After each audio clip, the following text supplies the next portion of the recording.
और इस संकट से बचने के लिए पूरी दुनिया एक होकर पृथ्वी को दूसरे सोलर सिस्टम में मूव करने का फैसला करती है। लेकिन ऐसा करने से पृथ्वी पर तूफान, भूकंप और सुनामी आती है। लेकिन इस खतरे से निपटने के बाद जब पृथ्वी जुपिटर के पास आता है तब जो होता है वो देखने लायक है। मूवी की शुरुआत होती है 2061 से, जहां दिखाया जाता है कि सूर्य बहुत जल्दी एक्सपोंड हो रहा है और आने वाले 300 सालों में वो पृथ्वी के ऑर्बिट में एंटर करेगा, जिसके कारण हमारी पृथ्वी तबाह हो सकती है। इस खतरे को देखते हुए दुनिया के बड़े बड़े देश आगे आते हैं और यूनाइटेड अर्थ गवर्नमेंट नाम की एक ऑर्गेनाइजेशन बनाते थे। इसका काम था हमारी इस पृथ्वी को नजदीकी अल्फा सेंचुरिया नाम का जो दूसरा सोलर सिस्टम है उसमें मूव किया जाएगा। अब ये पूरा सफर 25 साल का था। इतने दूर जाने के लिए पृथ्वी पर कई सारी लोकेशन पे थ्रेसर बनाए जाते हैं जिसे अर्थ इंजन भी कहते हैं। ये सारे थ्रीस्टर, जिसे बूस्टर भी कहा जाता है, वो फ्यूजन पावर प्लांट पर चल रहे थे। इसके कारण पृथ्वी को बूस्ट मिल रही थी और वो अपने पोजीशन से मूव होने लगती है। इसके बाद हमें एक एस्ट्रोनॉट पैकी यांग को उसके बेटे क्यों के साथ दिखाया जाता है। वो अपने बेटे को कहता है, पापा एक मिशन पे जा रहे हैं और एक ऐसा दिन आएगा जब तुम्हें बिना टेलीस्कोप के जुपिटर दिखेगा। उस दिन मैं वापस आ जाऊंगा। इसके बाद पैक स्पेस स्टेशन में अपने मिशन पर चला जाता है। उसने अपने बेटे को उसके नाना के पास सौंपा था। ये स्पेस स्टेशन दरअसल पृथ्वी का नेविगेशन सिस्टम था।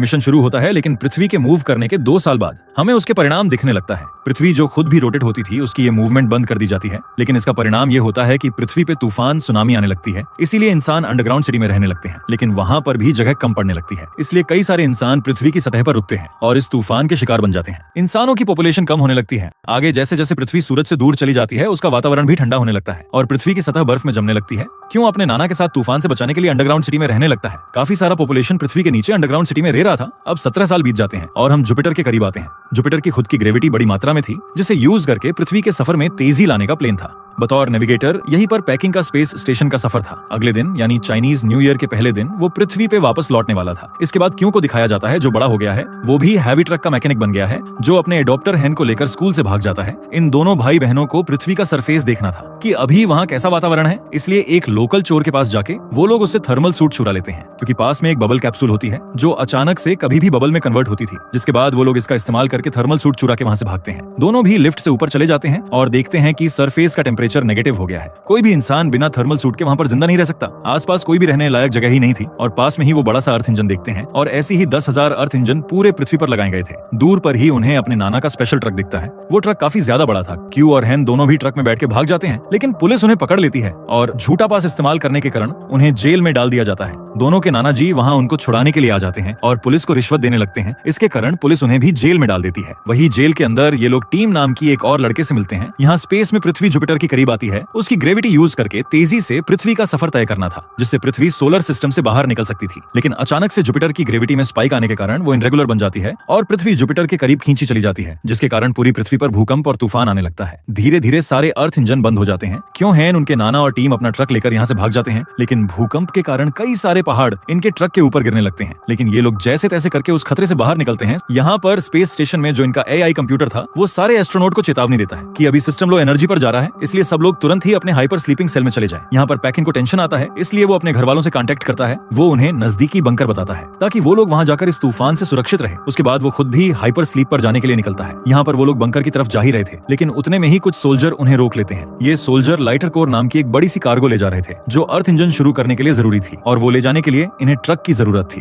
कैप्टन उनके नाना जी को उनकी मदद करने के लिए कहता है। वो भी मदद करने के लिए तैयार हो जाते हैं। थोड़ी देर में ये लोग ट्रक लेकर शंघाई शहर में पहुंचते हैं, लेकिन वहाँ की हालात तो और भी बुरी थी। बड़े बड़े बर्फ के पहाड़ जिनमें कई सारी फेमस बिल्डिंग दफन हो चुकी थी। ये नजारा देखकर सब लोग डर जाते हैं और एक पतला रास्ता उन्हें दिखाई देता है और उस पतले रास्ते से ये लोग ट्रक लेकर निकल पड़ते हैं। इसके बाद अचानक से बर्फ के इस पहाड़ पर एक प्लेन क्रैश हो जाता है और उसके कारण ये पूरा पहाड़ टूटने लगता है। ये पतला रास्ता काफी लंबा था और बड़े बड़े पत्थर इनके ट्रक पर गिरने लगते हैं। भागने का कोई भी रास्ता नहीं था, लेकिन तभी एक सोल्जर को एक बड़ी सी बिल्डिंग दिखती है, तो वो लोग वहीं से ऊपर जाने का फैसला करते हैं। पहाड़ की चोटी पर जाने के लिए इनको 80 फ्लोर ऊपर चढ़ना था। कुछ सोल्जर ऊपर चढ़ जाते हैं और लिफ्ट के दरवाजे की मदद से बाकी सबको रेस्क्यू करने लगते हैं। क्यों हैन और उनका कैप्टन ऊपर आ जाता है। इनके नाना जी एक सोल्जर और लाइटर कोर अभी भी नीचे ही था। यहाँ पर बाकी के सोल्जर नाना जी, लाइटर कोर और उसके सोल्जर को ऊपर खींचने लगते हैं, लेकिन तभी वापस भूकंप के कारण बिल्डिंग बहुत जल्दी से हिलने लगती है। तब तक वो लाइटर कोर तो ऊपर आ जाती है, लेकिन उससे चक्कर में नाना जी और वो सोल्जर नीचे दब जाते हैं और लिफ्ट इन दोनों के ऊपर गिरने लगती है। लेकिन तभी वो सोल्जर अपनी जान की परवाह न करते हुए सामने का जो लेफ्ट का दरवाजा होता है उसे तोड़ता है और नाना जी को उस बीच वाले फ्लोर पर ही डाल देता है। लेकिन सोल्जर के ऊपर लिफ्ट गिर जाती है और वो मारा जाता है। नाना जी का हेलमेट भी लगभग टूट गया था और उन्हें पता था कि बचने का कोई भी रास्ता नहीं है, इसीलिए वो सीधा हेलमेट निकाल देते हैं और बर्फ में फ्रिज होकर उसी वक्त मर जाते हैं। हैन और क्यों बहुत ही ज्यादा इमोशनल हो जाते हैं, लेकिन क्यों को उस कैप्टन के ऊपर बहुत गुस्सा आ रहा था क्योंकि उसने उसके नाना जी को बचाने में मदद नहीं की। जिसके बाद वो उस ग्रुप से अलग होता है। टीम भी उसके साथ ही निकल पड़ता है। सोल्जर भी लाइटर कोर को लेकर अपनी राह पर चल पड़ता है। यहाँ स्पेस स्टेशन में पैक इन स्लीपिंग सेल में कुछ गड़बड़ी करके उठ जाता है है। फिर वो सिस्टम चेक करता है और उसे पता चलता है कि उनका स्पेस स्टेशन पृथ्वी को छोड़कर किसी और ही रास्ते पर जा रहा है। वही एआई सिस्टम को पता लगता है कि एक एस्ट्रोनॉट नींद से उठ गया है, तो उसके इस हरकत को रोकने के लिए वो उसके कलीग माइक्रो को उठा देता है। माइक्रो पहले तो पैकिंग को समझाने की कोशिश करता है, फिर पैकिंग उसे बताता है कि स्पेस स्टेशन पृथ्वी को छोड़कर कहीं और चला जा रहा है, तो माइक्रो उसकी मदद करने लगता है। इन दोनों को कंट्रोल सेंटर जाना जरूरी था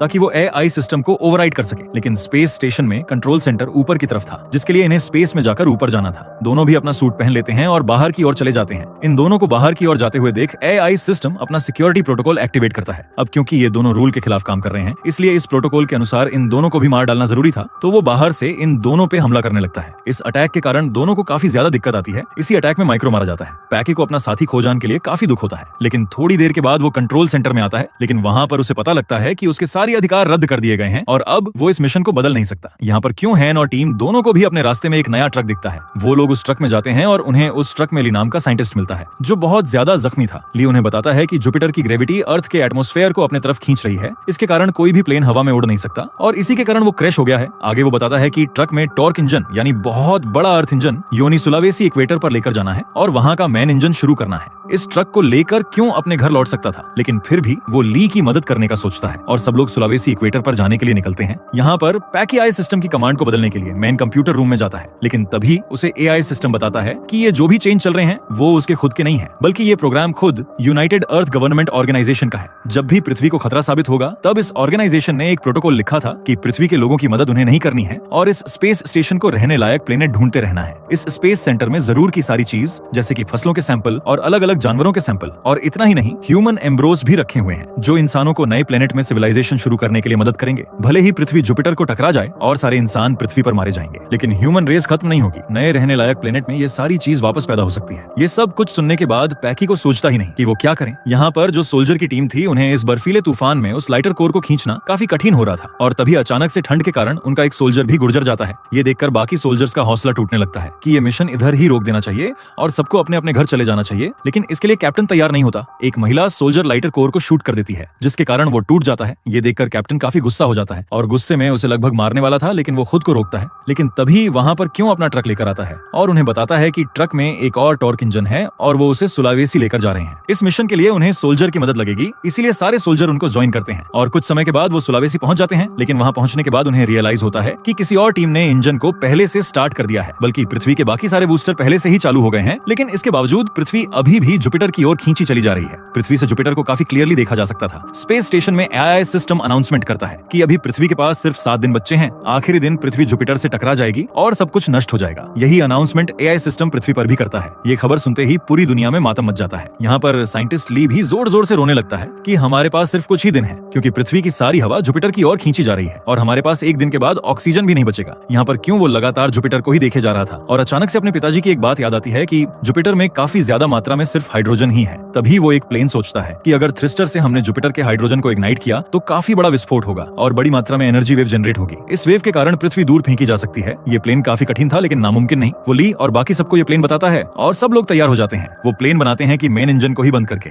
पूरी दुनिया से इग्निशन का नया प्रोग्राम लोड करेंगे, लेकिन इंजन बंद होने के बाद उसे मैन्युअली चालू करना पड़ेगा। अब इस प्लेन के अनुसार टीम और क्यों दोनों लाइटर कोर को मेन इंजन में डालेंगे। मैनुअल इंजन स्टार्ट करने के लिए एक सोल्जर की टीम आ जाएगी और तीसरी टीम होती है ली और बाकी साइंटिस्ट की, जो कि कंट्रोल रूम में जाके वो प्रोग्राम लोड करेंगे। हेन और जो महिला सोल्जर होती है वो कम्युनिकेशन रूम में जाएगी। इसी प्लेन के अनुसार सब लोग अपने स्टेप्स लेते हैं, लेकिन इस मिशन में कई सारी दिक्कत आती है, जैसे कि टीम और क्यों दोनों लाइटर कोर को इंजन में डालते हैं तो एक लोग बीच में आते हैं, जिसके कारण वो पूरा प्रोग्राम अटक जाता है। वही इग्निशन पिन काफी बड़ी थी, इसलिए सोल्जर की मेन पावर कम पड़ने लगती है और यहाँ पर ली का प्रोग्राम भी 99% पे आकर हैंग हो जाता है। लेकिन तभी हैन पैकी को कांटेक्ट करती है। पैकी को वो उनका सारा प्लेन बताती है ताकि कुछ मदद मिल सके। पैकी यूनाइटेड अर्थ गवर्नमेंट ऑर्गेनाइजेशन की अधिकारियों से परमिशन लेने के लिए उनको कांटेक्ट करता है। यहाँ पर वो लोग सिर्फ एक ही हेल्प करने को तैयार होते हैं कि जो बच्ची का मैसेज है वो उसे पूरी दुनिया में ब्रॉडकास्ट करेंगे। फिर उसके बाद हैन अपना मैसेज पूरी दुनिया में ब्रॉडकास्ट करती है और कहती है कि मैं और सोल्जर की टीम पृथ्वी को बचाने का आखिरी प्रयास कर रहे हैं और यहाँ पर हमें लोगों की जरूरत है। मुझे पता है कि आप में से कई लोगों ने अपना हौसला खो दिया है, लेकिन हम सब एक होकर इस पृथ्वी को बचाने का आखिरी प्रयास करेंगे तो शायद हम बच सकते हैं। एक बच्ची से इतना इमोशनल मैसेज सुनने के बाद जो भी लोग भाग रहे थे उसमें से कई सारे लोग इनके मदद करने के लिए आ जाते हैं और जो इग्निशन बिन रहता है, जो कि काफी बड़ा था, उसे पुश करने में सोल्जर की मदद करते हैं और आखिरकार काफी देर के बाद वो पिन लॉक हो जाती है। यहाँ पर क्यों भी अपनी जान पर खेल के लोग को निकालता है और टीम को साथ लेकर उसे ट्रक से भागने लगता है। यहाँ पर प्रोग्राम भी अपलोड हो जाता है, जैसे इनका ट्रक बाहर आ जाता है, इग्निशन लॉन्च किया जाता है और मेन इंजन जो पृथ्वी का सबसे बड़ा इंजन था वो सीधा जुपिटर को निशाना लगाकर रेड लाइट इग्नाइट करता है और सब खुश हो जाते हैं। लेकिन ये इग्निशन इतना बड़ा होने के बावजूद वो जुपिटर ग्रह तक नहीं पहुंच पाता। वो इग्निशन अभी भी जुपिटर से 5000 किलोमीटर दूर था। लेकिन तभी पैकी को याद आता है कि नेविगेशन सिस्टम में 30,000 टन का फ्यूल है जो इस इग्निशन में यूज हो सकता है। लेकिन एआई सिस्टम उसे रोकता है क्योंकि अब नया प्रोजेक्ट हेलियो शुरू हो गया था, जिसका मिशन था रहने लायक प्लेनेट ढूंढने का, न कि पृथ्वी वासियों की मदद करना। पैकी के पास शराब की एक बोतल थी जिसे एआई सिस्टम की तरफ फेंक मारता है, जिसके कारण पूरे सिस्टम को आग लगती है और एआई सिस्टम खराब हो जाता है। जिसके बाद पैकी सिस्टम का कंट्रोल लेकर स्पेस स्टेशन को जुपिटर की ओर ले जाता है। वो आखिरी बार अपने बेटे को कांटेक्ट करता है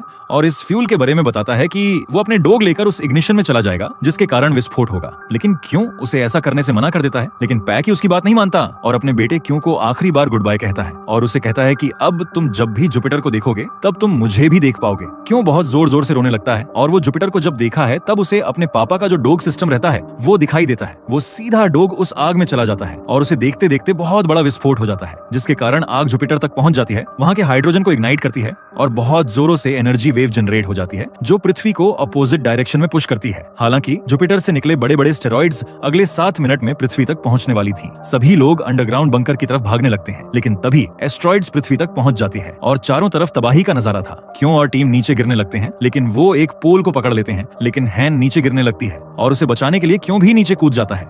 लेकिन क्यों के पास कैप्सूल रहता है जिसके कारण वो दोनों बच जाते हैं, लेकिन वो भी जल्दी क्रैक हो जाता है और क्यों का हेलमेट भी टूट जाता है। ऐसा लग रहा था कि वो मर गया। वहीं पृथ्वी बच गई थी और अब ये दूसरी दिशा में जा रही थी जैसे पहले का प्लेन था। हम फिर 3 साल के बाद देखते हैं क्यों बच गया था, लेकिन उसके चेहरे पे बहुत बड़ी जख्म आई थी और दूसरी सोलर सिस्टम में जाने का ये जो मिशन का सफर है वो अभी भी जारी था। सब लोग अभी भी अंडरग्राउंड बंकर में सुरक्षित थे। क्यों जो है वो भी जूनियर ड्राइवर बन गया था और सब लोग उसे काफी रिस्पेक्ट के साथ देख रहे थे। इसके साथ ही ये मूवी यही खत्म हो जाती है। दोस्तों कमेंट करके जरूर बताएं कि आपको ये मूवी कैसी लगी और अगर वीडियो पसंद आई हो तो वीडियो को लाइक और शेयर जरूर करें। मिलते हैं आपसे अगली वीडियो में।